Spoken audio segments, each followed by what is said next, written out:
ప్రియ దేవుని బిడ్డలారా, ఒకసారి ప్రభు యొక్క ఆశ యోహాను సువార్త 14వ అధ్యాయము 2-3 వచనాల్లో మనం గమనిస్తే అక్కడ వాక్యం ఏమంటుందంటే, నేను తండ్రి యొద్దకు వెళ్తున్నాను, మీ కొరకు స్థలం అక్కడ అనేకమైన స్థలాలు ఉన్నాయి, నేను మీ కొరకు స్థలం సిద్ధపరిచి తిరిగి మరలా వచ్చి నేనుండే స్థలంలో మీరు ఉండేలాగున మిమ్మల్ని తీసుకెళ్తానన్నాడు. దేవుని స్తోత్రం, హల్లెలూయ. అంటే ప్రభువు యొక్క ఆశ, కోరిక ఏందో తెలుసా? ఇంతకాలం దూరంగా ఉన్నాము, ఇంతకాలం మనం పాపంలోనే, అపవాది యొక్క కుయుక్తులోనే, ఆ బంధకాల్లోనే నలిగిపోయి ఉన్నాం. అయితే ఇప్పుడు ఆయన ఈ లోకానికి వచ్చి మన రక్షణ కొరకు తన ప్రాణం పెట్టి మన పాప నిమిత్తం తన శరీరం అంతటిని నల్లగొట్టుకున్న తర్వాత, ఎంత వెల చెల్లించిన తర్వాత ప్రభువు కోరిక ఏందో తెలుసా? నేనుండే స్థలంలో మీరు ఉండాలని, అందుకే మరలా వచ్చి నేను మిమ్మల్ని తీసుకెళ్తానన్నాడు. కాబట్టి ప్రియ దేవుని బిడ్డలారా, ఆయన మొదటిసారి వస్తానన్నాడు, వచ్చాడు. ఆయన వస్తానన్నాడు, వచ్చాడు. ప్రాణం పెడతానన్నాడు, పెట్టాడు. మరణం జయించి 3వ దినం లేస్తానన్నాడు, లేచాడు. 40 దినాల వరకు ఈ లోకంలో ఉన్నాడు. తర్వాత అనేకులు చూస్తుండగా పరలోకానికి ఆరోహణమయ్యి తిరిగి మరలా వచ్చి నేను మిమ్మల్ని తీసుకెళ్తానని చెప్పాడు. దేవుని స్తోత్రం, హల్లెలూయ. అంటే మొదటి రాకడలో ఆయన ఏమైతే చెప్పాడో అవన్నీ కూడా నెరవేర్చబడ్డాయి. రెండవ రాకడికి వస్తానన్నాడు. మరి ఆయన నేను వచ్చే ముందుగా గుర్తులు చెప్పాడు. ఈ కరువులు, భూకంపాలు ఎలాంటివన్నీ, అవన్నీ కూడా నెరవేరుతున్నాయి. మరి రెండవ రాకడ ఎంత ఖచ్చితం అంటే తిరుగులేనంత ఖచ్చితం. మొదటిసారి రావటం, ప్రాణం పెట్టడం అదే నెరవేరినప్పుడు తిరిగి రెండవసారి ఎవరైతే రక్షించబడి ఉంటారో వాళ్ళని తీసుకెళ్లేదానికి వస్తానన్నాడు. ఇంకా ఎంత సత్యంగా నెరవేరుతుందో మనకు అర్థమవుతుంది. అయితే నా ప్రియ దేవుని బిడ్డలారా, ఇక్కడ ప్రభువు సంఘాన్ని తీసుకెళ్తాడు.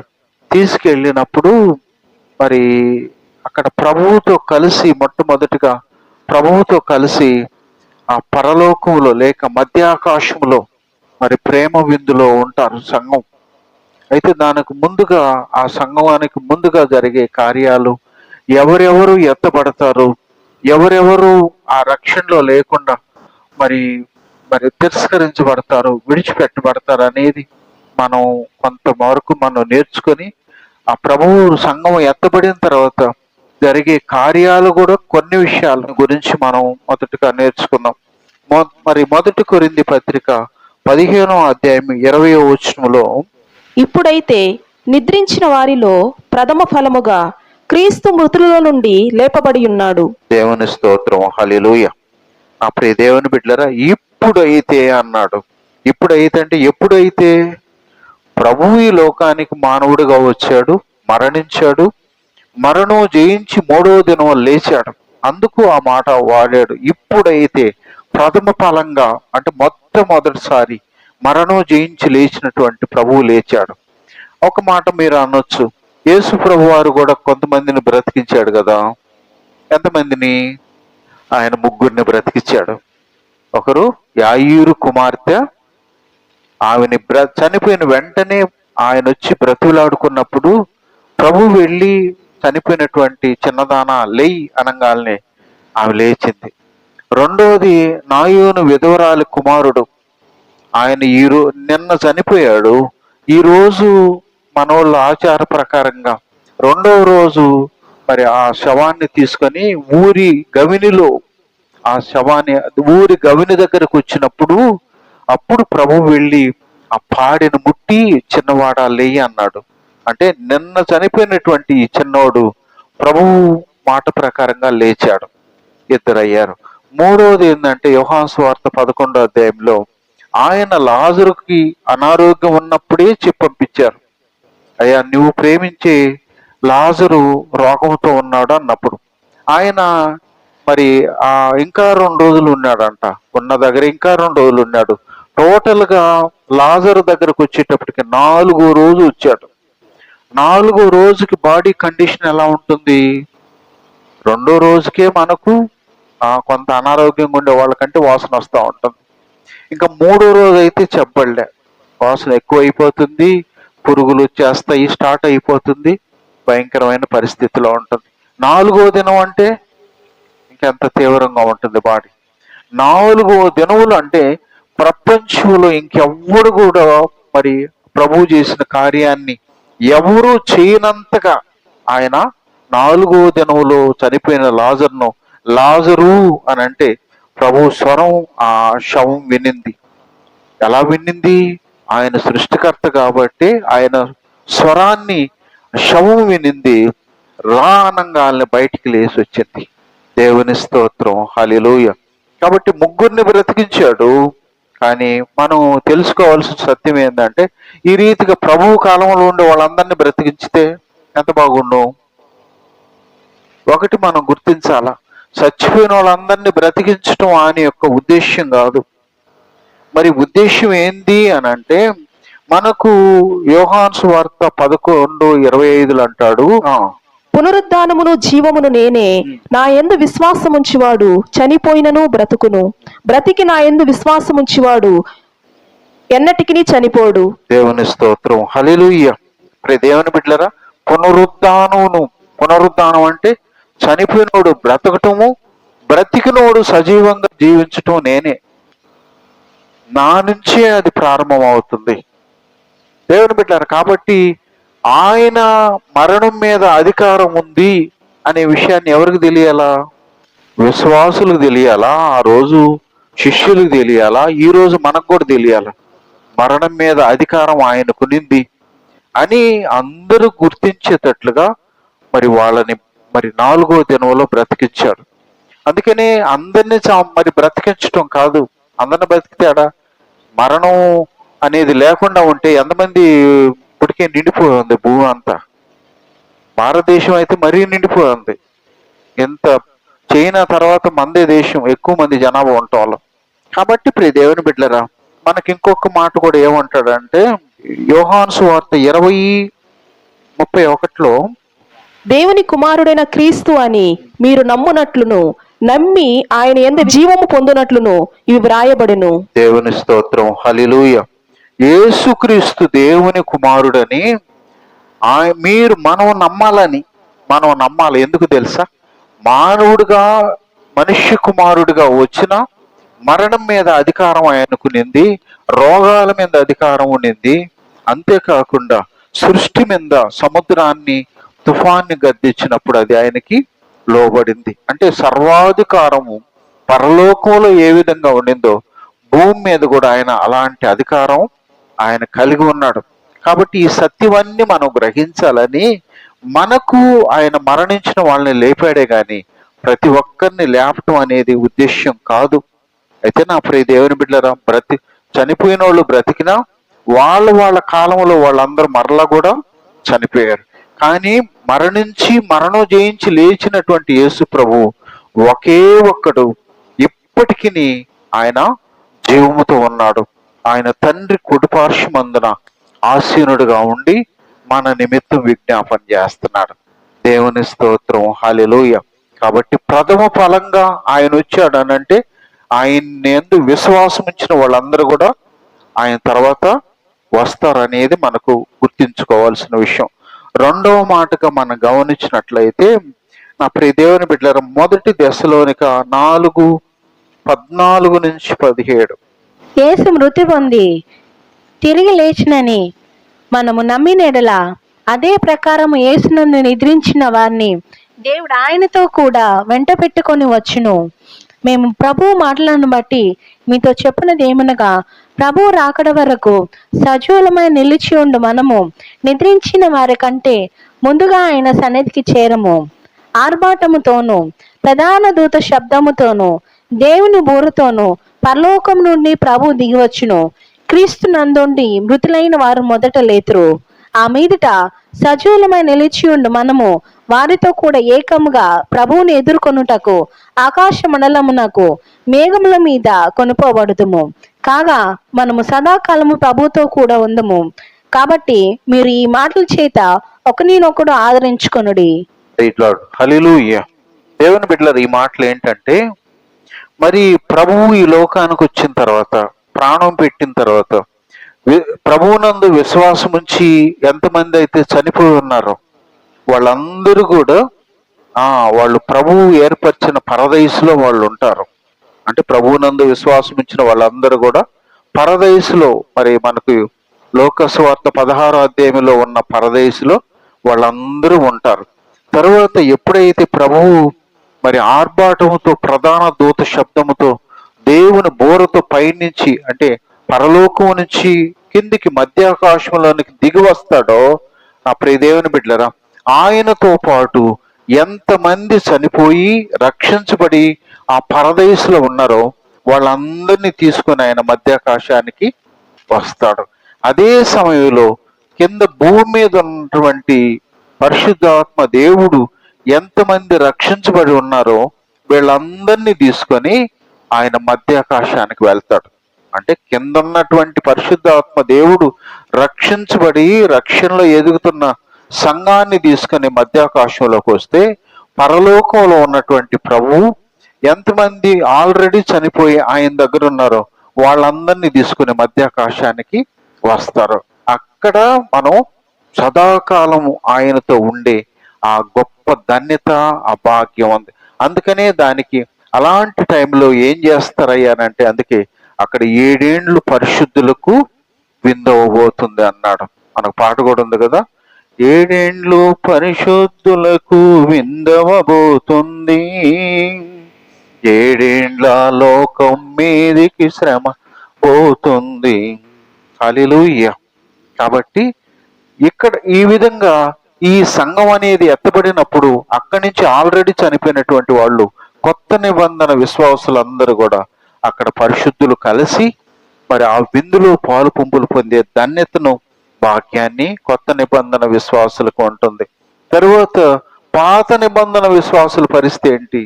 పాత నిబంధన అంటే ఆదాము అవ్వల కాడి నుంచి మరి బాప్తిస్మిచ్చి యోహాను ముందు వరకు ఎంతమంది అయితే ప్రభువులో ఉన్నారో, అంటే అప్పుడు ఉన్నారా?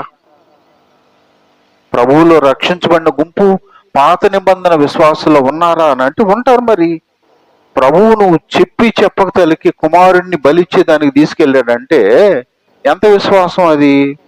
చెప్పలేనంత విశ్వాసం.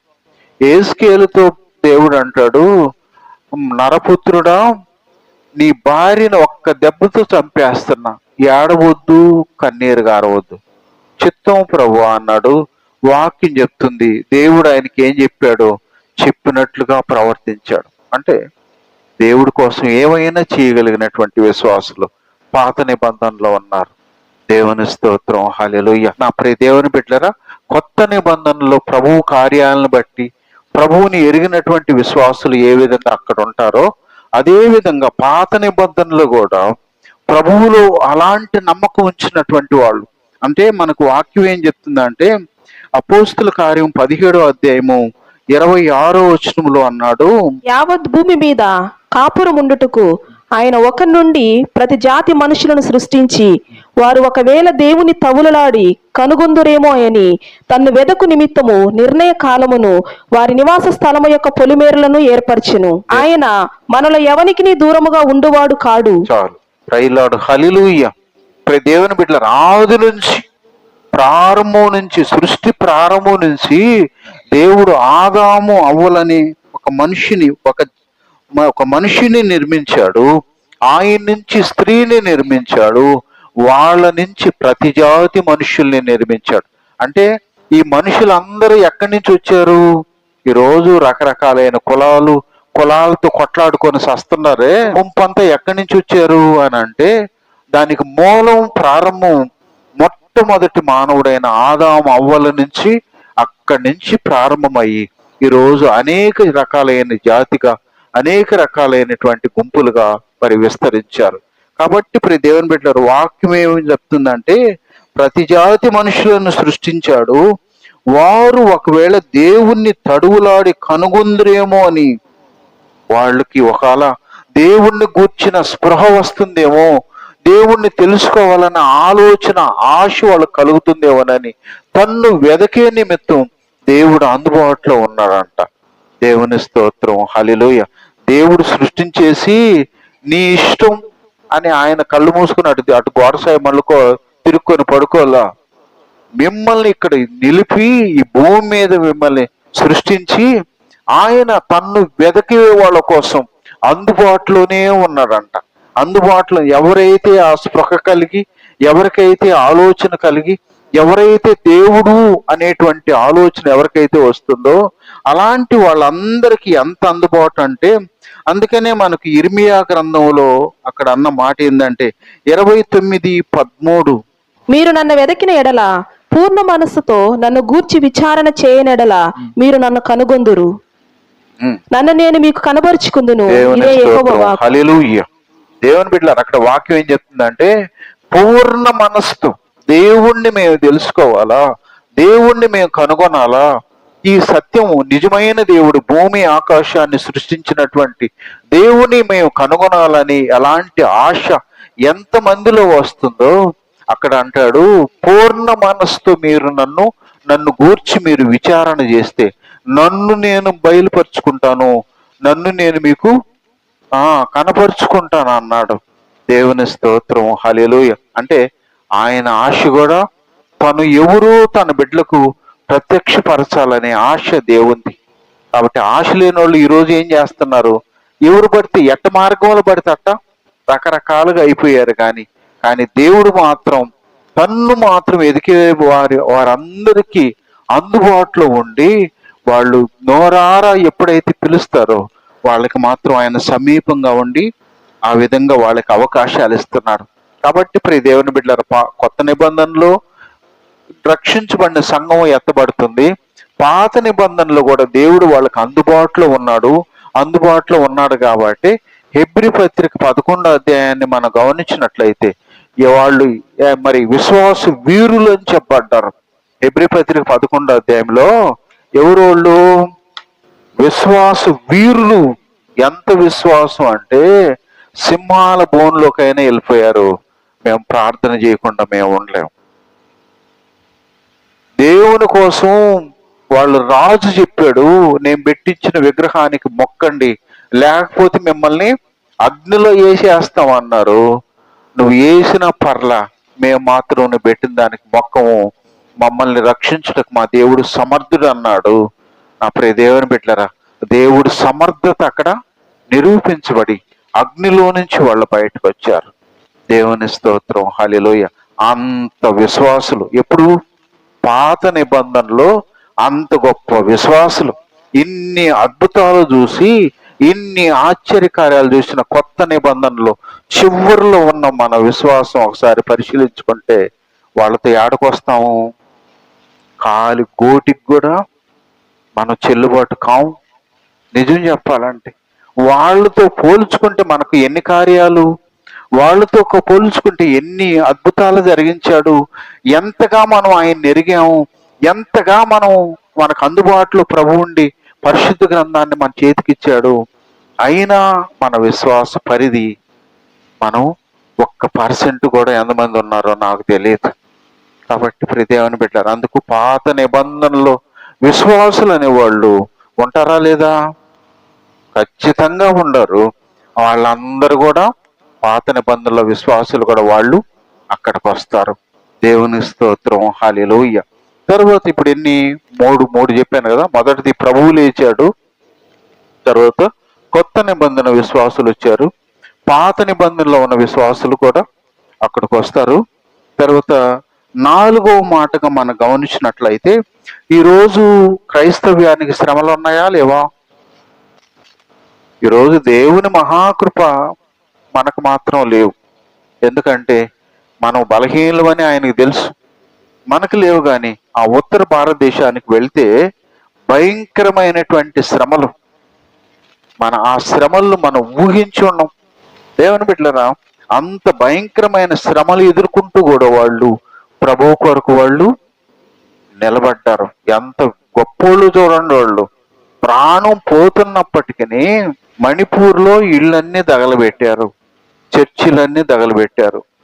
రోడ్డు మీద చేరి వర్షం వస్తా ఉంటే చేతులు పెట్టుకొని ప్రేయర్ చేశారా? ఉం? ఎంత గొప్ప విశ్వాసం వాళ్ళది. దేవుని బిడ్డలారా, మనమైతే చేయగలమా? ఈ దేవుడు మాకు వద్దని ఎప్పుడు పారిపోయి ఉండేవాళ్ళు మేము, మనలాంటి బలహీనలు. కానీ ఇళ్ళు లేదు, బట్టలు లేవు, తిండి లేదు, ఏమీ లేదు. వాళ్ళకి ఒకే ఒక నమ్మకం. ఆ రోడ్ల మీద చేరి పైన వర్షం పడతా ఉంది, చేతులు పట్టుకొని ప్రేయర్ చేశారు. కాబట్టి ఇది ఒక పక్క జరుగుతుంది. ఛత్తీస్గఢ్లో ఒక స్టేట్మెంట్ ఏందో తెలుసా? జై శ్రీరామని ఎవడైతే అంటాడో వాడికే రేషన్ ఇవ్వండి, క్రిస్టియన్స్ కానీ ముస్లిమ్స్ కానీ ఎవరికి ఇవ్వద్దు. ఏమంటా? రేషన్ కావాలి అని అంటే వాళ్ళు ఈ పదం చెప్పాలా. వాళ్ళు పదం చెప్పకపోతే వాళ్ళకి ఏమన్నారు? బైబిల్ ఏం చెప్పింది? ప్రకటన 13వ అధ్యాయంలో 666 ముద్ర ఎవడైతే వేసుకోడో వాడికి రేషన్ ఇయ్యొద్దు అన్నాడు. కానీ ఇప్పుడే ఆల్రెడీ ప్రారంభమైంది. ఆ పదం చెప్పకపోతే మేము ఇయ్యం. అయినప్పటికీ ఎంతమంది అలా నిలబడ్డారో నాకు తెలియదు. ఎందుకంటే మనకు అక్కడి నుంచి ఇంటర్నెట్ కూడా రానికుండా ప్రభుత్వాలే వాళ్ళకు సపోర్ట్ కట్ చేశారు వాళ్ళు. కాబట్టి ఇప్పుడు దేవుని బిడ్డలారా, ఎంత భయంకరమైనటువంటి ఆల్రెడీ శ్రమలో ఉంది క్రైస్తవ్యం. పరిశుద్ధ గ్రంథంలో దేవుడు ఏదైతే చెప్పాడో ఇవన్నీ కూడా ఈరోజు అక్షర సత్యాలు కళ్ళ ముందు కనిపిస్తా ఉన్నాయి. అప్పుడే దేవుని బిడ్డలారా, ఆ విధంగా మనం గమనించినట్లయితే శ్రమ అనేది ప్రారంభమైంది. ఆల్రెడీ అక్కడ విశ్వాసులు ఉన్నారు. అయితే ఇప్పుడు మనం గమనించినట్లయితే మనకు ఇక్కడ వాక్యం ఏం చెప్తుందంటే, ప్రకటన గ్రంథం 6వ అధ్యాయంలో నుంచి మనం గమనిస్తే 6, 7 అధ్యాయాల తర్వాత ఇదంతా మనం గమనిస్తే అక్కడ దేవుని బోరలు ఉన్నాయి. 7 బోరలు ఉన్నాయి, 7 ముద్రలు ఉన్నాయి. అంటే ఈ లోకం మీదకి సంఘం ఎత్తబడిన తర్వాత ఉగ్రత బోరలు అవన్నీ కూడా ఒక్కొక్క బోర ఊదినప్పుడు భూమి మీదకి దేవుని ఉగ్రతకు సంబంధించినటువంటి అవన్నీ కూడా భూమి మీద కురిపించబడతాయి. 7 బోరలు, 7 ముద్రలు. అక్కడ అవన్నీ కూడా కురిపించబడినప్పుడు విడిచిపెట్టబడిన సంఘానికి భయంకరమైనటువంటి శ్రమలు ఆ విధంగా ఉంటుంది. అదే సమయంలో అందుకని ప్రకటన గ్రంథం 6వ అధ్యాయం 9వ వచనములో అక్కడ మరి హతసాక్షులైనటువంటి వాళ్ళు ఆయన 5వ ముద్రను విప్పినప్పుడు దేవుని వాక్యము నిమిత్తమును తాము ఇచ్చిన సాక్ష్యము నిమిత్తమును వధింపబడిన వారి ఆత్మలను బలిపీఠము క్రింద చూచి తిని వారు, నాదా సత్యస్వరూపి పరిశుద్ధుడా, ఎందాక తీర్పు తీర్చకయు మా రక్తము నిమిత్తము భూనివాసులకు ప్రతిదండన చేయకయు ఉందువని బిగ్గరగా కేకలు వేసిరి. ఇక్కడ మనం గమనిస్తే ఆల్రెడీ ప్రభువు కొరకు హతసాక్షులైనటువంటి వాళ్ళు అక్కడ దేవునితో మొర్ర పెడుతున్నారా? అయ్యా, ఎంతకాలం అని మా నిమిత్తం మమ్మల్ని చంపేసినటువంటి వాళ్ళకి తీర్పు తీర్చకుండా నువ్వు వెయిట్ చేస్తావు? ఎంతకాలం అని వాళ్ళకి ఇంకా సజీవంగా ఉండే అవకాశం ఇస్తావు అని వాళ్ళు దేవునితో మొర్ర పెడతా ఉంటే అక్కడ దేవుడు 11వ వచనం చివర్లు అంటాడు, ఇంకా వారి వలె చంపబడవు వారి సహదాసుల యొక్కయు సహోదరుల యొక్క లెక్క పూర్తి అగు వరకు ఇంకా కొంచెం కాలం విశ్రమించండి. అంటే దేవుడు అంటాడు, మీలాగా ఇంకా కొంతమంది ఈ లెక్కలోకి రావాలా. మీరు ఆల్రెడీ ప్రభువు కొరకు మరణించారు, ఈ లెక్కలోకి రావాల్సిన వాళ్ళు ఇంకా కొంతమంది ఉన్నారు. వాళ్ళు వచ్చిన దాకా మీరు వెయిట్ చేయండి అని ప్రభు చెప్తున్నాడు. కాబట్టి దేవుని బిడ్డ అంటే అలాంటి శ్రమ ఉగ్రత విడిచిపెట్టబడిన సంఘానికి వచ్చినప్పుడు అలాంటి వాళ్ళు అనేకులు ఈరోజు మనం గమనించినట్లయితే అనేకులు ప్రభువు ఎరగనటువంటి వాళ్ళు కనిపిస్తా ఉన్నారు. కానీ సంఘం అనేది ఎత్తబడిన తర్వాత అప్పుడు రిమైనింగ్ వాళ్ళందరూ కూడా దేవుని కృప లేనప్పుడు, దేవుడి కార్యాలు లేనప్పుడు, దేవుని ఆదరణ లేనప్పుడు అప్పుడు వాళ్ళందరూ కూడా మన సువార్తను గురించి వాపోయే పరిస్థితి. అయ్యో, వాళ్ళు చెప్తున్నారు సంఘం ఎత్తబడుతుంది, క్రీస్తు రెండోసారి వచ్చేస్తాడని మనం వినలా. ఈరోజు సంఘం అనేది ఎత్తబడిపోయింది. అందుకే ఇలాంటి భయంకరమైన పరిస్థితులన్నీ అనేక మంది అప్పుడు రక్షించబడేదానికి అవకాశం ఉంటుంది. అయితే నా ప్రియ దేవుని బిడ్డలరా, ఈరోజు కృపాకాలములో ప్రభువుని అందరు అంగీకరిస్తారు. వాళ్ళందరికీ ఆల్రెడీ ప్రభువు ప్రాణం పెట్టాడు కాబట్టి ఆయన వాళ్ళని అంగీకరించిన వాళ్ళని రక్షించుకుంటాడు. కానీ సంఘం ఎత్తబడిన తర్వాత ఎవరైతే అప్పుడుకి స్పృహ వచ్చి అప్పుడు మాకు ప్రభువు కావాలని ముందుకు వస్తారో అలాంటి వాళ్ళకి వాళ్ళు ప్రాణం పెట్టుకోవాల్సిందే. ఎందుకంటే ముందు రాలేదు కదా, వాళ్ళు ముందు ప్రభు దగ్గరికి రాలేదు కదా. కాబట్టి వాళ్ళు హతసాక్షులయ్యి వాళ్ళు దానికి ప్రతిఫలం వాళ్ళు చెల్లించుకుంటారు. అప్పుడు అలాంటి వాళ్ళు కూడా మరి ఆ సంఘంలోకి చేరేదానికి అవకాశం ఉందనేది మనం జ్ఞాపం చేసుకోవాలి. కృపాకాలం ఇది. ప్రభువు దగ్గరకు వచ్చి ప్రభువా నన్ను క్షమించు, నా పాపాన్ని మన్నించు, నన్ను నీ రక్తంతో కడుగు అని అంటే ఈరోజు మనల్ని రక్షిస్తున్నాడు ప్రభు. ఇది కృపాకాలం. కానీ రేపు సంఘం ఎత్తబడిన తర్వాత అలా ఒకవేళ దేవుని కార్యాలు అప్పుడు లేనప్పుడు, పరిస్థితులు చూసి భయంకరంగా ఉన్నప్పుడు అప్పుడు ప్రభువు కావాలంటే ఆయన లేడు. మనకు సామెతల్లో మనకు మొదటి అధ్యాయంలో చెప్పబడినప్పుడు, నేను పిలిచినప్పుడు మీరు నాకు జవాబు ఇవ్వలా, మీరు పిలిచినప్పుడు నేను జవాబు ఇవ్వను అంటాడు దేవుడు. దేవుని స్తోత్రం, హల్లెలూయా. కాబట్టి ప్రియ దేవుని బిడ్డలారా, ఆ విధంగా మరి కొంతమంది రక్షించబడేదానికి అంటే వాళ్ళు ప్రాణం పెట్టేదాన్ని కూడా తెగించి ప్రభు కోసం ఆ విధంగా ముందుకు వస్తారు. అలాంటి వాళ్ళు కూడా ప్రభు లెక్కలోకి వాళ్ళు వస్తారనేది మనం 4వ మాటగా మనం జ్ఞాపం చేసుకుందాం. 5వ మాటగా మనం గమనిస్తే ఇప్పుడు మొదటి ప్రభువు లేచాడు, రెండోది కొత్త నిబంధన విశ్వాసులు, రెండవ మాటగా కొత్త నిబంధన విశ్వాసులు ఎంతమంది రక్షించబడి ఉంటారో అలాంటి వాళ్ళు అక్కడ ప్రభువుతో ఉంటారు. మూడోది పాత నిబంధనలో ఎంతమంది విశ్వాసులు ఉన్నారో వాళ్ళందరూ కూడా ఆ లెక్కలోకి వస్తారు. 4వ మాటగా మనం గమనించినట్లయితే ఈరోజు సంఘం ఎత్తబడక ముందే శ్రమలు ఉన్నాయి. రేపు సంఘం ఎత్తబడిన తర్వాత విపరీతమైన శ్రమలు వస్తాయి.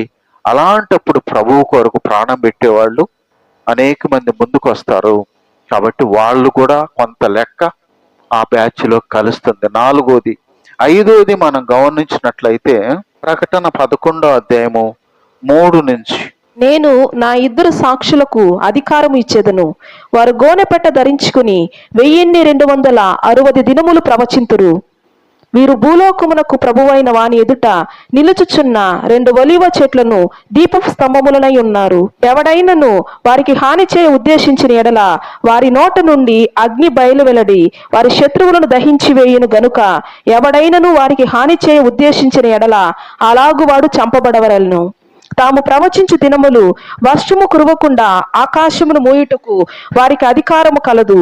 మరియు వారికి ఇష్టమైనప్పుడెల్లా నీళ్లు రక్తముగా చేయుటకును నానా విధములైన తెగుళ్లతో భూమిని బాధించుటకును వారికి అధికారము కలదు. వారు సాక్ష్యము చెప్పుట ముగింపగానే అగాధములో నుండి వచ్చు క్రూర మృగము వారితో యుద్ధము చేసి జయించి వారిని చంపును. ఇక్కడ మనం గమనించినట్లయితే 5వ మాటగా మనం గమనిస్తే వాక్యం ఏం చెప్తుందంటే, మరి ప్రభువు దగ్గర నుంచి లోకానికి సువార్త అనేది ప్రారంభమైంది. ఆయన ప్రారంభించాడు, ఆయన శిష్యులు, ఆయన సేవకులు, ఆయన బిడ్డలందరూ కూడా ప్రకటన చేస్తా ఉన్నారు. కానీ ఈ సువార్త అంతా అయిపోయింది. చివరిలో కూడా దేవుడు తన దాసులు వాళ్ళు ఇద్దరు ఎవరు అని అంటే, ఒకరు మోషే అని, రెండో వాళ్ళు మరి ఏలియా అని చెప్తారు. ఎందుకంటే ఏలియా మరణం లేకుండానే ఆయన పరలోకానికి వెళ్ళాడు. మోషే కూడా ఎక్కడ చచ్చిపోయాడు కూడా ఎవరికి తెలియదు. ఆయన కూడా దేవుని దగ్గర, వాళ్ళిద్దరు పరలోకంలో ఉన్నారు. అందుకే వాళ్ళు చివరిలో ఈ లోకానికి వస్తారు. ఈ లోకానికి వచ్చి వాళ్ళు 1260 దినాలు భూమి మీద సువార్త ప్రకటిస్తారు. ఇవన్నీ కూడా ఎలా ఇవన్నీ కూడా ఎట్లా తెలిసింది అని అంటే, యోహాను అనేటువంటి దాసుడు ఆయన పద్మాసు దీపము అనేటువంటి దగ్గర ఆయన చెరసాల అంటే 4 గది ఉండేది కాదు, కానీ ఒక ఎడారి లాంటి దాంట్లో వదిలేశారు ఆయన్ని. మనుషులు ఉండరు, నీళ్లు ఉండవు, తిండి ఉండదు, ఎడారిలో వదిలేశాడు. అలాంటి ఎడారిలో ఉన్నప్పుడు దేవుని ప్రత్యక్షత ఆయనకు వచ్చి దేవుడు ఆయనతో మాట్లాడి ఈ ప్రకటన గ్రంథాన్ని దేవుడు బయలుపరిచాడు. దేవుని స్తోత్రం, హల్లెలూయా. అంటే పరిశుద్ధ గ్రంథం ప్రారంభం ఎలా జరిగిందో చెప్పింది, ముగింపు ఎలా కూడా జరుగుతుందో చెప్తుంది. అంటే మనం చాలా మంది లోకానికి ప్రారంభం ఏదో ఒకటి చెప్తారు కానీ ముగింపు ఎవరికి చెప్పలేరు. కానీ ముగింపు కూడా, విశ్వాసులకు ముగింపు కూడా ఏ విధంగా జరుగుతుందో యోహానికి దర్శనాన్ని ఇచ్చి దేవుడు ఇవన్నీ కూడా చెప్పి వీటిని రాయమని చెప్తాడు. దేవుని స్తోత్రం, హల్లెలూయా. అందుకనే జరగబోయే దినాల్లో మరి ముగింపులో జరిగే వాస్తవాలు ఈ లోకానికి జరగబోయే దినాల్లో ఇవన్నీ కూడా తూచే తప్పకుండా జరుగుతుంది అనేది విశ్వాసులు గ్రహించాలి. ఎందుకంటే ఖచ్చితంగా నువ్వు నేను ఉన్నా ఉండకపోయినా దేవుని మాట నిత్యము నిలకడగా ఉండేది. దేవుని మాట. దేవుని స్తోత్రం, హల్లెలూయా. కాబట్టి ఇద్దరు ప్రవక్తలు పరలోకం నుంచి లోకానికి వచ్చి వాళ్ళు 260 దినాలు భూమి మీద సువార్త ప్రకటిస్తారు. వాళ్ళకి ఎంత అధికారం ఉంటుందంటే వాళ్ళని ఎదిరించినటువంటి వాళ్ళని నోటి నుంచి అగ్ని వచ్చి వాళ్ళని కాల్చేస్తుంది. ఎవరైతే వాళ్ళని ఎదిరిస్తారో వాళ్ళ నోట్లో నుంచి అగ్ని వచ్చి వాళ్ళని కాల్చేస్తుంది. అంతేకాకుండా మరి వాళ్ళకి ఎలాంటి అధికారం ఉందంటే మరి నీళ్లను రక్తంగా మారుస్తారు. భూమి మీద వివిధమైనటువంటి తెగుళ్ళతో ప్రజల్ని బాధించేదానికి వాళ్ళకి అధికారం ఉంటుంది. ప్రజల్ని బాధిస్తారు వాళ్ళు. ఇకనన్నా మీకు బుద్ధి తెచ్చుకోండి, ఇకనన్నా సృష్టికర్తను మీరు తెలుసుకోండి, మీకోసం ప్రాణం ఇచ్చాడు, ఇప్పుడు కూడా మీరు తెలుసుకోకపోతే మీ ఆత్మ నశించిపోతుందని అంత ఖండితంగా వాళ్ళు సువార్త ప్రకటించి ఆ విధంగా కార్యాలు జరిగిస్తారు. కార్యాలు వాళ్ళు జరిగించినప్పుడు నా ప్రియ దేవుని బిడ్డలారా 7వ అధ్యాయంలో అగాధములో నుంచి ఒక క్రూర మృగం సాతానం అగాధములో నుంచి వచ్చి వాళ్ళిద్దరిని చంపేస్తుంది. చంపేసిన తర్వాత ఆ పట్టణంలో వాళ్ళ శవాలు పడి ఉంటాయి. ఎన్ని రోజులు? 3.5 రోజులు ఆ పట్టణంలో శవాలు పడి ఉంటాయి. ఎవ్వరు కూడా పట్టించుకోరు. ఎందుకు? ప్రజలందరినీ బాధించారు, ప్రజలందరినీ తిట్టారు కాబట్టి వాళ్ళ మీద కోపంతో ఎవరు వాళ్ళని పట్టించుకోరు. పైపెచ్చు వాళ్ళు చచ్చిపోయిన దానికి బహుమానాలు ఇచ్చుకుంటారంట. ఒక వాక్యం చెప్తుంది, ఎప్పుడైతే ప్రజలందరూ వాళ్ళని బట్టి సంతోషిస్తున్నప్పుడు 3.5 మనం 11వ వచనములో 3 దినములు 3.5 రోజు అయిన తర్వాత పరలోకము నుంచి జీవం వాళ్ళకి వచ్చి వాళ్ళు సజీవులుగా నిలబడతారంట. దేవుని స్తోత్రం, హల్లెలూయా. ఎండ ఎప్పుడు కూడా దేవుని కార్యం అద్భుతం జరగాల్సిందే. ఒకవేళ చివరి దాకా కూడా మనకు అపవాది వాడికి గెలుపున్నట్టు అనిపిస్తుంది, కానీ ముగింపు ఎప్పుడు కూడా దేవుడు అద్భుతంతోనే పూర్తి చేస్తాడు. వాళ్ళు 3.5 రోజు తర్వాత వాళ్ళకి పరలోకము నుంచి వాళ్ళ జీవాత్మ కిందకి దిగి వచ్చి వాళ్ళు సజీవంగా లేచినప్పుడు ఈ సంతోషించే వాళ్ళందరూ సంతోషం పటాపంచలైపోయి భయం వచ్చేస్తుంది, వణికిపోతారు వాళ్ళు. ఇదేంది ఇది? వణికిపోయి వాళ్ళందరూ చూస్తుండగా పరలోకానికి వాళ్ళు ఆరోహణం అవుతారు. దేవుని స్తోత్రం, హల్లెలూయా. ఎందుకు అనంటే ఇంతకాలం సువార్త ప్రకటించబడిన తర్వాత కూడా చివర్లో కూడా దేవుడు తన దాసులను పంపించి ఆ విధంగా లోకానికి అవకాశం ఇచ్చాడు. ఎందుకంటే నీలో ఉన్న ఆత్మ శాశ్వతమైంది, రక్షించబడకపోతే ఇది నిత్య నరకానికి పోతుంది అనేది సత్యము అప్పుడన్నా గ్రహిస్తారని వాళ్ళకి అలాంటి ప్రత్యేక దర్శనాన్ని ఇచ్చాడు. అప్పుడు కూడా చాలా మంది అక్కడ వాక్యం ఏం చెప్తుందంటే ఎప్పుడైతే వాళ్ళు భూలోకం నుంచి పరలోకానికి ఆరోహణం అయ్యారో గొప్ప భూకంపం కలుగుతుంది. ఆ భూకంపంలో 7,000 మంది చచ్చిపోతారు. మనం 13వ వచనం చివరిలో మిగిలిన వారు భయాక్రాంతులై పరలోకపు దేవుణ్ణి మహింపరిచిరి. దేవుని స్తోత్రం, హల్లెలూయా. 7,000 మంది భూకంపంలో చనిపోతే మిగతా వాళ్ళందరూ కూడా భయం అనేది వచ్చేసి దేవుణ్ణి స్తుతిస్తారు. దేవాని మీకు స్తోత్రం అని, హల్లెలూయా. కాబట్టి ప్రియ దేవుని బిడ్డలారా, ఇది 5వగా మరి అలాంటి వాళ్ళు వచ్చి ప్రకటించిన తర్వాత కొంతన్న కదిలికి వస్తే ఎవరైనా రక్షించబడి ఉంటే వాళ్ళు కూడా అక్కడ ఆ లిస్టులోకి వెళ్తారు. అలా మనం గమనించాలి. తర్వాత సంఘం అనేది ఎత్తబడిన తర్వాత దేవుని బిడ్డలారా, ప్రభువు మొదటిసారి డైరెక్ట్ గా ఈ లోకానికి బాలుడుగా వచ్చాడు, వధించబడిన గొర్రె పిల్లగా వచ్చాడు. రెండవసారి ఆయన రాకడలో ఎలా వస్తాడంటే 2 భాగాలు.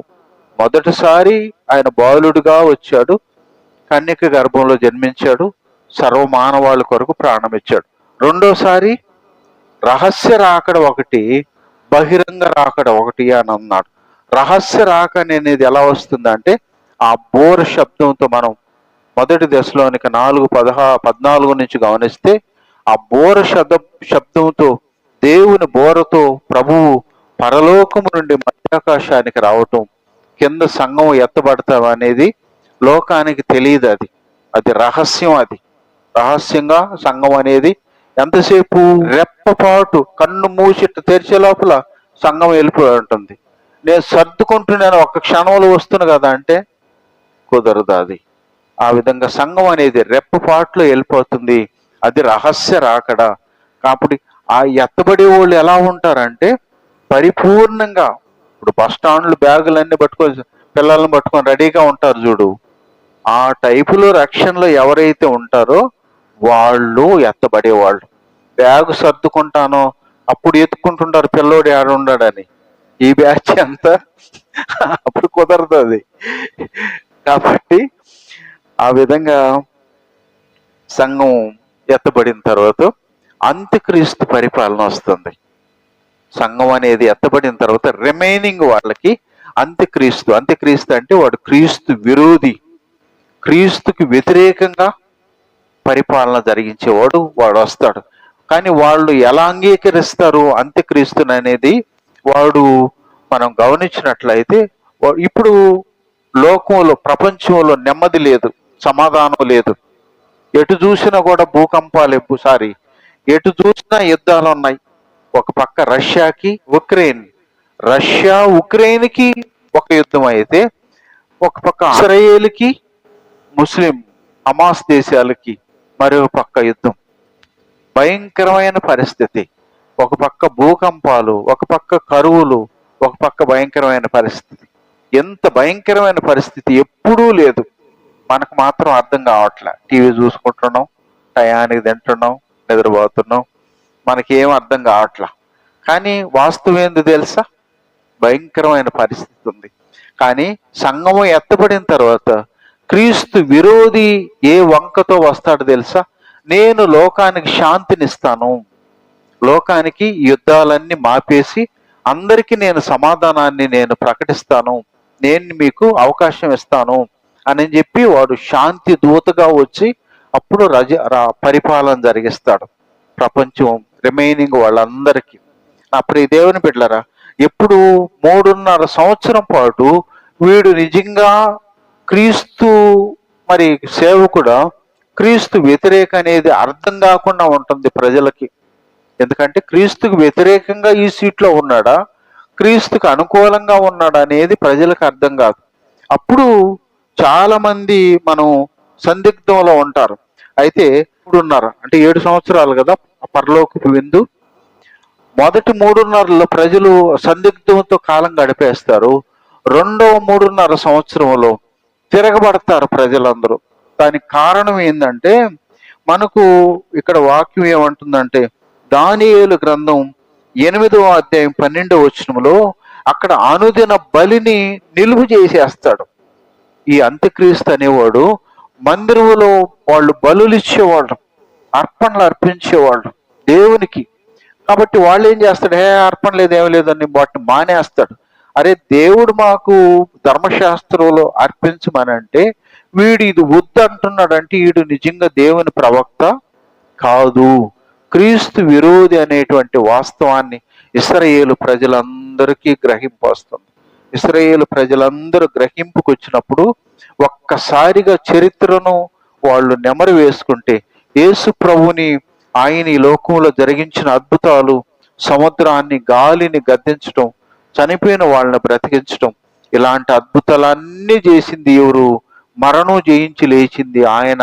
అయ్యో, రక్షకుడైన క్రీస్తుని మేము అంగీకరించకుండా ఇంతకాలము క్రీస్తు కొరకు ఎదురు చూసామే, ఎంత దౌర్భాగ్యం అనే ఆలోచన ఆ ఇశ్రాయేలు ప్రజలందరికీ వచ్చి అనేక మంది పశ్చాత్తాపడి వాళ్ళు హతసాక్షులు అవుతారు. ఎవరు?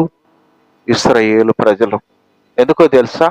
యేసు ప్రభు అద్భుతాలు జరిగించింది అక్కడనే, మరి వాళ్ళని చూసి ఏడ్చింది కూడా అక్కడనే. కానీ ఎప్పుడైతే అంత్యక్రీస్తు పరిపాలనలో శ్రమల్ని తట్టుకోలేక వాళ్ళు కన్నీరు కార్చి మా కోసం వచ్చిన ప్రభువుని మేము గుర్తించలేకపోయాం, ఈ సత్యాన్ని గ్రహించలేకపోయాము, దౌర్భాగ్యం అనే సత్యాన్ని గుర్తెరిగి వాళ్ళు అప్పుడు పశ్చాత్తాపడితే అనేక మంది ఇశ్రాయేలు ప్రజలు హతసాక్షులుగా మరణిస్తారు వాళ్ళు ప్రభువు కోసం. నా ప్రియ దేవుని బిడ్డలారా, ఆ విధంగా చాలా మంది ప్రభు కోసం మరణించి హతసాక్షులుగా మరణించి ఆ లిస్టులోకి వాళ్ళందరూ కూడా వస్తారు. పరలోకములో 7 సంవత్సరాలు విందు అయిపోయిన తర్వాత వాళ్ళకి, మరి ఈ పరిశుద్ధులందరికీ ప్రభువు దగ్గర బహుమానాలు ఉంటాయి. బహుమానాలు అంటే వాళ్ళు చేసిన, ప్రభువు కోసం చేసిన త్యాగాలను బట్టి అనేక మంది హతసాక్షులు మరణించారు కాబట్టి వాళ్ళకి ప్రభువుకి ఆ విందులో విందు అయిపోయిన తర్వాతనే బహుమానాలు ఉంటాయి. ఏది పైన కింద ఏం చేస్తారో తెలుసా? ప్రకటన గ్రంథం 19వ అధ్యాయము ఈ 19, 20, 21 వచనాల్లో గమనించినట్లయితే దేవుని యొక్క దూతలు వచ్చి సాతాను సంబంధికులందరినీ కూడా వాళ్ళు బంధిస్తారు. వాళ్ళు మళ్ళా 20వ అధ్యాయము, మరి మొదటి నుంచి చదువుమ్మా. పెద్ద సంఖ్యల చేత పట్టుకుని అగాధము యొక్క తాళపు చెవి గల ఒక దేవదూత పరలోకము నుండి దిగివచ్చుడు చూచితిని. అతడు ఆది సర్పమును అనగా అపవాదియు సాతానును అను ఆ ఘట సర్పమును పట్టుకుని 1000 సంవత్సరములు వారిని బంధించి అగాధములో పడవేసి ఆ 1000 సంవత్సరములు గడుచు వరకు ఇక జనములను మోసపరుచుకున్నట్లు అగాధమును మూసి దానికి ముద్ర వేసెను. అటు దేవుని బిడ్డలారా, ఎప్పుడైతే సాతాన్ని బంధించి ఎక్కడేశారు? అగాధములో ఆ ఘట సర్పాన్ని, సాతాన్ని, దాని సంబంధికులందరినీ కూడా 1000 సంవత్సరాలు వాళ్ళు బంధిస్తారు. బంధించినప్పుడు అప్పుడు ప్రభువు ఆ విందులో నుంచి మరి పరిశుద్ధులైనటువంటి బిడ్డలను, సంఘాన్ని, దేవదూతలను తీసుకొని పరలోకం నుంచి కిందికి భూమి మీదకి దిగి వస్తాడు. భూమి మీదకి దిగి వచ్చి అక్కడ భూమి మీద మరి యెరూషలేముని ఆయన సింహాసనం మీద, అదే దావీదు సింహాసనం మీద ఆయన ఆసీనుడై ఉంటాడని మనకు జకర్యా గ్రంథంలో ఉంది. జకర్యా గ్రంథంలో చెప్పబడినట్లుగా అక్కడ ఆ దావీదు సింహాసనం మీద ఆయన అదే సింహాసనం మీద కూర్చొని 1000 సంవత్సరాలు రాజ్య పరిపాలన భూమి మీద జరిగిస్తాడు. ఎవరికి? ఇక్కడ ఉన్నటువంటి పరిశుద్ధులందరూ, ఆల్రెడీ ఆయనతో చనిపోయిన వాళ్ళు, వీళ్ళందరినీ కలుపుకొని 1000 సంవత్సరాలు భూమి మీద ఆయన పరిపాలన చేస్తాడు. ఆ పరిపాలన ఎంత ఆనందంగా ఉంటుందో, ఎంత సమృద్ధిగా ఉంటుందో మనం గమనించినట్లయితే, నా ప్రియ దేవుని బిడ్డలారా, ఎప్పుడైతే 1000 సంవత్సరాలు ప్రభువు రాజ్య పరిపాలన జరిగిస్తాడో, 6వ వచనం 26, పాలు గలవారు ధన్యులను పరిశుద్ధులనై ఉందురు. ఇట్టి వారి మీద రెండవ మరణమునకు అధికారము లేదు. వీరు దేవునికిని క్రీస్తుకును యాజకులై క్రీస్తుతో కూడా 1000 సంవత్సరములు రాజ్యము చేయుదురు. దేవుని స్తోత్రం, హల్లెలూయా. ఈ లోకంలోనే, ఈ భూమి మీదనే ప్రభువు సింహాసనం మీద మరి ఆయన కూర్చొని రాజ్య పరిపాలన చేస్తాడు. తర్వాత మనం 7వ వచనం నుంచి కూడా గమనిస్తే, 7వ వచనం నుంచి గమనిస్తే సాతాన్ని అగాధంలో నుంచి విడిచిపెట్టేస్తారు. ఎప్పుడైతే సాతాన్ని అగాధంలో నుంచి బయటకు వదిలేస్తాడో, ఈ సాతాన్ ఏం చేస్తాడు? మీరు 7వ వచనం నుంచి చూడొచ్చు. సాతాన్ ఏం చేస్తుంది? భూమి మీద నలుదిక్కుల ఉన్నటువంటి తన అనుచరులందరినీ సమకూర్చుకొని దేవుని మీద తిరుగుబాటు చేస్తుంది. నలుదిక్కుల్లో ఉన్నటువంటి తన అనుచరులందరినీ సమకూర్చుకొని దేవుని మీద తిరుగుబాటు చేసినప్పుడు వారు భూమి అందంతటా వ్యాపించి పరిశుద్ధుల శిబిరమును, ప్రియమైన పట్టణమును ముట్టడివేయగా పరలోకములో నుండి అగ్ని దిగివచ్చి వారిని దహించెను. వారిని మోసపరిచిన అపవాది అగ్ని గంధకములు గల గుండములో పడవేయబడును. అచ్చట ఆ క్రూర మృగమును అబద్ధ ప్రవక్తయు ఉన్నారు. వారు యుగయుగములు రాత్రింబగళ్ళు బాధించబడుదురు. దేవుని స్తోత్రం, హల్లెలూయా. దేవుని బిడ్డలారా, శాశ్వతంగా ఈరోజు మరి సైతాను విశ్వాసుల్ని మరి బాధించి హింసించి వాళ్ళని పడగొట్టేదానికి ప్రయత్నించినటువంటి సాతాన్ని శాశ్వత కాలం ఇకన యుగ యుగములు దాన్ని బంధించి దాన్ని లోపలికి వేసేస్తాడు. అయితే మరి ఎప్పుడైతే మరి ఈ రిమైనింగ్ అంతా కూడా ప్రభువు రక్షించబడినటువంటి ప్రజలందరికీ ఏమి తెలుసా, మరి ధవళ వర్ణ సింహాసనపు తీర్పు ఉంటుంది. అది ఎక్కడి నుంచి 11 నుంచి ఆయన సింహాసనం మీద ఆసీనుడైనప్పుడు మిగతా విశ్వాసులందరూ, మిగతా వాళ్ళు అంటే ఎవరు, కొత్త నిబంధనలో వాళ్ళు కాదు. కొత్త నిబంధనలో వాళ్ళకి ఈ ధవళ వర్ణ సింహాసనానికి తీర్పులో ఉండరీళ్ళు. ఎందుకో తెలుసా, యోహాను సువార్త 3వ అధ్యాయము 17 నుంచి. కుమారుని ద్వారా రక్షణ పొందుటకే గాని లోకమునకు తీర్పు తీర్చుటకు దేవుడు ఆయనను లోకములోనికి పంపలేదు. ఆయన యందు విశ్వాసం ఉంచిన వానికి తీర్పు తీర్చబడదు. విశ్వసింపని వాడు దేవుని అద్వితీయ కుమారుని నామమందు విశ్వాసము ఉంచలేదు గనుక వానికి ఇంతకు మునిపే తీర్పు తీర్చబడెను. చాలు దేవుని బిడ్డలారా, ఆయన యందు 18వ వచనంలో అన్నాడు, ఆయన యందు విశ్వాసం ఉంచే వానికి తీర్పు తీర్చబడదు. కొత్త నిబంధన విశ్వాసులకి దేవుడిచ్చే బహుమానం ఏందో తెలుసా, ఆ ధవళవర్ణ సింహాసనం దగ్గర నువ్వు నేను ఉండాల్సిన అవసరం లేదు. ఇక్కడ ఈ భూమి మీద ఉండగానే మన జీవితాల్లో యోగ్యంగా మనం జీవిస్తే, రక్షణలో స్థిరంగా ఉంటే, ఈ లోకాన్ని విడిచిపెట్టిన తర్వాత డైరెక్ట్గా ప్రభు దగ్గరికి మన ఆత్మ వెళ్తుంది. లేదు, కొంతమందికి కొన్ని తప్పిదాలు ఉన్నప్పుడు, ఈ లోకంలో ఉన్నప్పుడే వాళ్ళని రోగాల్లోనో బాధల్లోనో దేవుడు కొంత అనుమతించి వాళ్ళని శిక్షించి సరిచేసి అప్పుడు వాళ్ళని తీసుకెళ్తాడు. ఏది ఏమైనప్పటికీ కొత్త నిబంధన విశ్వాసులు ఆ ధవళవర్ణ సింహాసనం ఎదుట ఉండే అవకాశం లేకుండా దేవుడు దాన్ని తప్పించాడు. మిగతా వాళ్ళందరూ ఆ సింహాసనం ఎదుట నిలబడాల్సిందే, అక్కడ గ్రంథాలను బట్టి తీర్పు జరగాల్సిందే.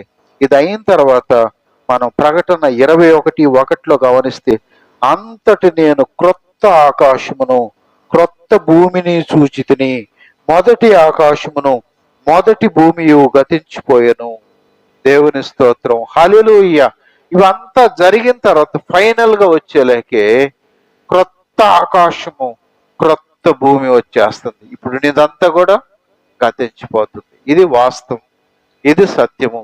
పరిశుద్ధాత్మ దేవుడు బయలుపరిచిన ఈ గొప్ప మర్మాలు ఇవన్నీ కూడా ఇది రాబోయే దినాల్లో ఈ లోకం మీద జరగబోయే దేవుని ఉగ్రతకు సంబంధించిన విషయాలు ఇవన్నీ కూడా.